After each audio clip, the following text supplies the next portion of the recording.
Hello,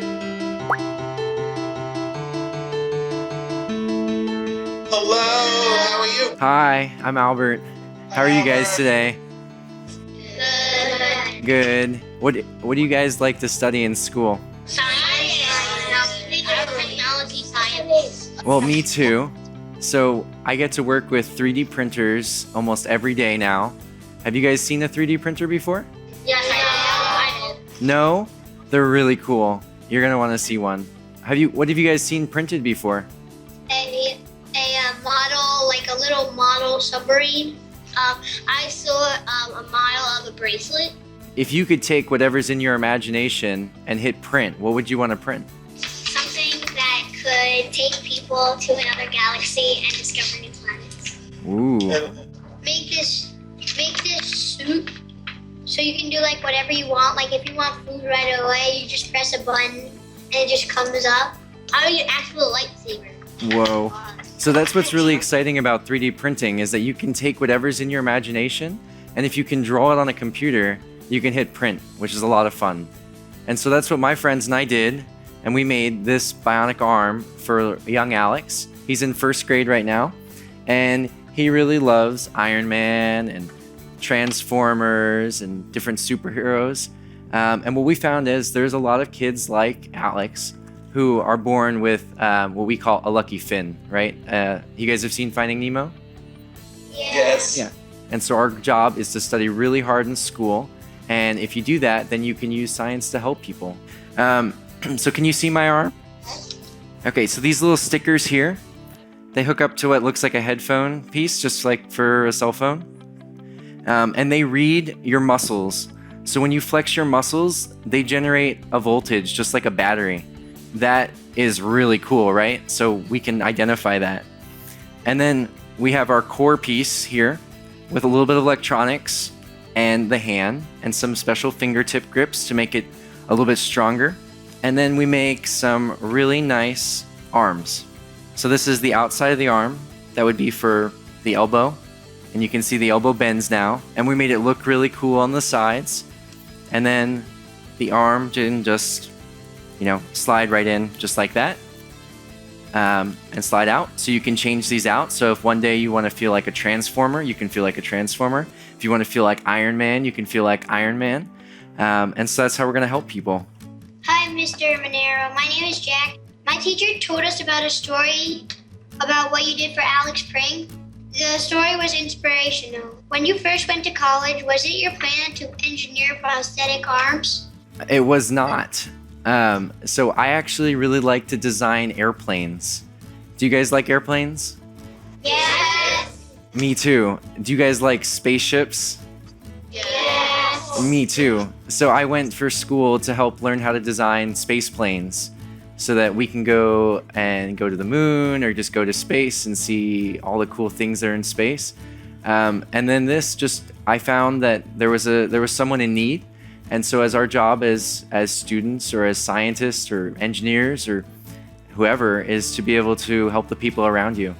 So while I really enjoyed this, I really like building spaceships too, especially on Legos or anything else.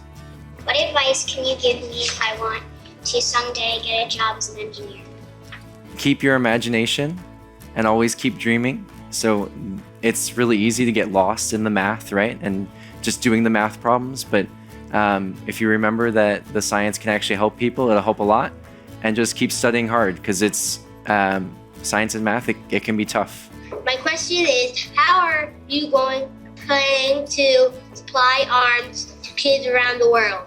Well, we're going to need a big team. So we're talking to classrooms like yours who might have 3D printers. And there's schools that have those. And we're talking to other colleges and other groups to help us send arms to all the kids who are in need around the world. I like that plan of the one where they're trying to get elbow for Alex. We are working on that. And so we need all the help we can get. My question for you is, since your 3D printed arm is made of plastics, can Alex use his arm for swimming? Can you make an arm that is waterproof? We are working to make it waterproof. Currently, the electronics on the inside do not like going in the water. You can go in the rain. It's not too big of a deal, but not yet for swimming. We're working on a swimming model too that's designed off of like a mermaid. for another girl who needs an arm. And so we're trying to make it with a nice mermaid fin too. But yeah, the waterproofing is tough. So if you have any ideas, tell your teacher and have him send it to me. Hello, my name is Luigi, and most of the projects that we do in school involve working in groups. I sometimes have problems with my group members. What were the biggest challenges you needed to overcome when working on the Bionic arm project? So Luigi, you said you have a hard time sometimes with your group members. So do I. But we have a really good team. So when things go wrong, we sit down and we say, what happened? And we figure it out. And having a good team makes all the difference because I can't do it by myself. It takes a big team. So I think the biggest challenge was finding enough people with the right skills, right? So some people are really good at drawing and some people are really good at writing or taking pictures. And it took a really big team to solve the problems. What made you want to build these bionic arms? So Alex's mom sent me an email and she said, can you help?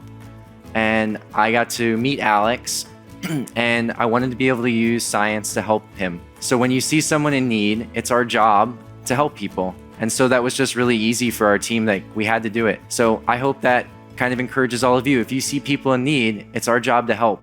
What do you guys want to print? What do you want to build? You could build this machine that tell you if you have bad health problems.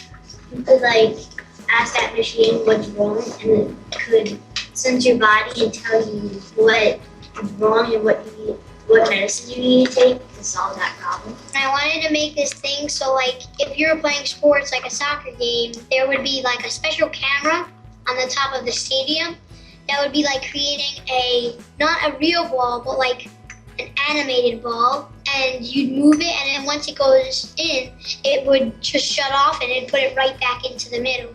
I would make sort of a human, except a robot. I would invent this little gadget thing that can transform into anything you need at that time. I want to invent a car that will cause no pollution, run on solar power. My question is, how do you think 3D printing will look like from 10 years from now? That is when I'm entering college. Hi, Kyle. So 3D printing in 10 years, hopefully will be so much better and faster. Right now, it takes me over 2 full days to print this on a really good machine. So hopefully in the next 10 years, they'll get them to be really fast and even bigger because they're talking about 3D printing houses. Can you imagine a printer big enough to print a house? Oh, that'd be so cool. Yeah. Right now we have to do 20 sections at a time. Yeah, that's what they do. So we imagine that, and we imagine it being really fast though. So instead of taking 2 days to print the arm, hopefully I can do it in 20 minutes, and that way we can get kids more arms. So by the time you're in college, it'll be easy. Well, I hope you guys have a great day at school today. Thank you. Bye.